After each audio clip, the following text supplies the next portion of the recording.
Good morning, friends. Welcome back. I'm back in my usual morning walk in one of the quiet villages near our community.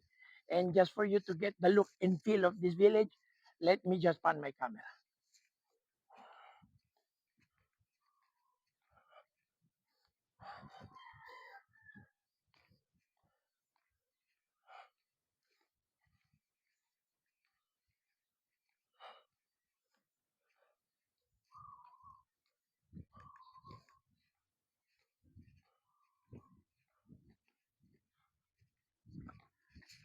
As you can see, I'm literally walking in the middle of the street. That's how quiet this village is. Actually, this is just one of the two villages where I do my 10,000 step walk every day. And yesterday, I was able to clock in at 12,962 steps.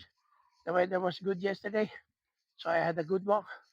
So let's just hope that the weather will be fair today, although it's a bit overcast now, so we can cover more areas.